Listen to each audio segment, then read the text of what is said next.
सच बहुत कड़वा है। हमारे पुरुष समाज में आज भी बेटियों को बेटों से कमतर आंका जाता है। कुछ अपवादों को छोड़ दिया जाए तो ज़्यादातर परिवारों में बेटियों के जन्म पर आज भी मायूसी छा जाती है। बेटी के जन्म पर बधाई देते हुए अक्सर लोग कहते हैं मुबारक हो, लक्ष्मी आई है। लेकिन यह सच है कि धन रूपी लक्ष्मी आने पर सभी को खुशी होती है, लेकिन बेटी रूपी लक्ष्मी आने पर सबके चेहरे का रंग उड़ जाता है, उसे बोझ समझा जाता है।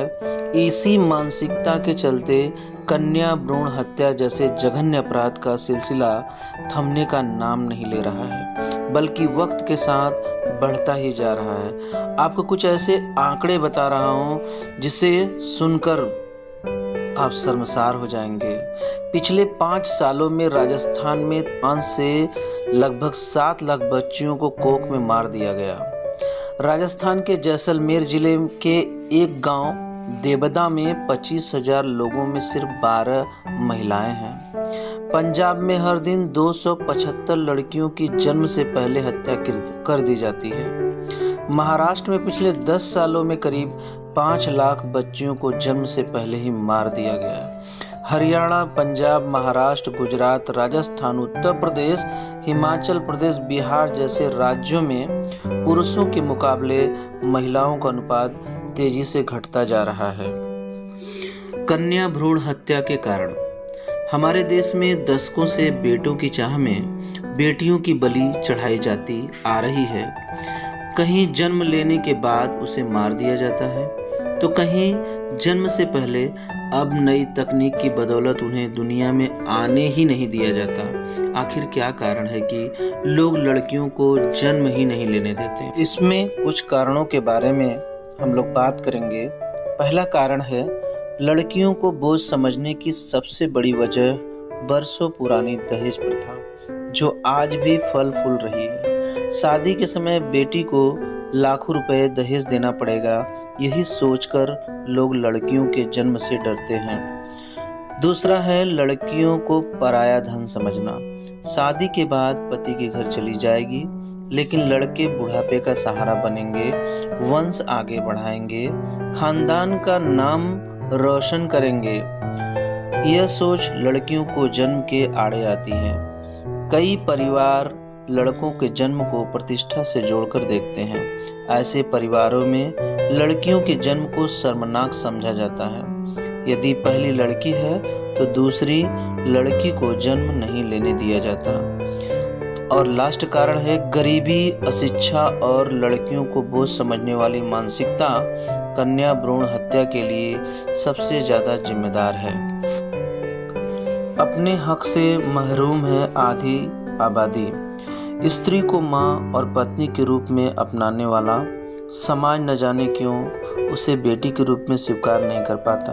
बेटियों को जन्म से पहले ही मारकर न सिर्फ उनसे जीने का अधिकार छीना जा रहा है, बल्कि ऐसा करके लोग प्रकृति के संतुलन को बिगाड़ने की कोशिश कर रहे हैं। इसी मानसिकता के चलते आज भी कई परिवारों में लड़के लड़कियों की परवरिश में फर्क किया जाता है। यह भेदभाव अनपढ़ ही नहीं बल्कि पढ़े लिखे परिवारों में भी होता है। कई अभिभावक बेटे की हर नाजायज जायज मांग को तुरंत पूरी करते हैं, लेकिन वही मांग अगर बेटी करे तो उसकी उपेक्षा कर दी जाती है। एक और कारणों में से एक कारण और घटती तादाद चिंता का विषय। जिस रफ्तार से लड़कियों की तादाद कम हो रही है, उसे देखते हुए कहना गलत नहीं होगा कि वह दिन दूर नहीं जब शादी के लिए लड़कियां ही नहीं मिलेंगी। कई जगहों पर तो ये समस्या शुरू भी हो चुकी है। इतना ही नहीं, इस असंतुलन से समाज में महिलाओं से जुड़े अपराध और सेक्स संबंधी हिंसा के मामलों में और बढ़ोतरी होगी। यदि इस तरह से लड़कियों को कोख में मारने का सिलसिला चलता रहा तो संभव है कि भविष्य में हर पुरुष को पत्नी न मिल पाए। ऐसे में एक औरत को कई पुरुषों के बीच बांटा जाएगा। हो सकता है औरत पर अपना हक जताने के लिए लड़ाइयाँ भी शुरू हो जाए। ये सारी बातें समाज के नैतिक पतन की ओर इशारा करती है, लेकिन कन्या भ्रूण हत्या जैसा घिनौना अपराध करने वाले लोग इस भयावह स्थिति के बारे में सोचने तक की जहमत नहीं उठाते। यदि बेटी को जन्म ही नहीं लेने दिया जाएगा तो ममता की छांव व मार्गदर्शन करने वाली माँ और हर मुश्किल में साथ देने वाली पत्नी कहाँ से मिलेगी। बिना औरत के सभ्य समाज की कल्पना नहीं की जा सकती। इतनी अनमोल होते हुए भी न जाने क्यों कुछ लोग बेटियों की अहमियत नहीं समझ पाते। सख्त कानून के साथ ही मानसिकता बदलने की जरूरत। कन्या भ्रूण हत्या रोकने के लिए सिर्फ मजबूत कानून और पॉलिसी बनाने की नहीं, बल्कि उसे सख्ती से लागू करने की भी जरूरत है। एडवोकेट ज्योति सहगल भी इस बात से सहमत है। उनका मानना है कानून को अमल में लाने की जो प्रक्रिया है उसे सुधारना जरूरी है।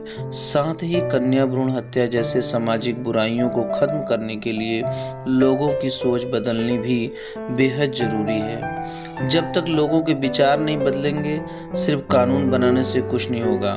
पहली पत्नी के जिंदा रहते दूसरी शादी करना कानूनन जुर्म है। बावजूद उसके आज भी कई लोग ऐसे हैं जो पहली पत्नी से बेटा न होने पर दूसरी शादी कर लेते हैं, लेकिन समाज इसे गलत नहीं मानता।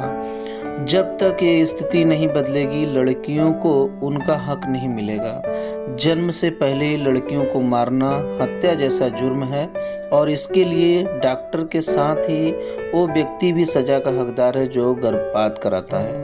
आज भी कई गांव और शहरों में कन्या भ्रूण हत्या की जा रही है। आज भी कई लोग ऐसे हैं जो लड़की को बोझ समझते हैं और सोचते हैं कि लड़की से खानदान आगे कैसे बढ़ेगा।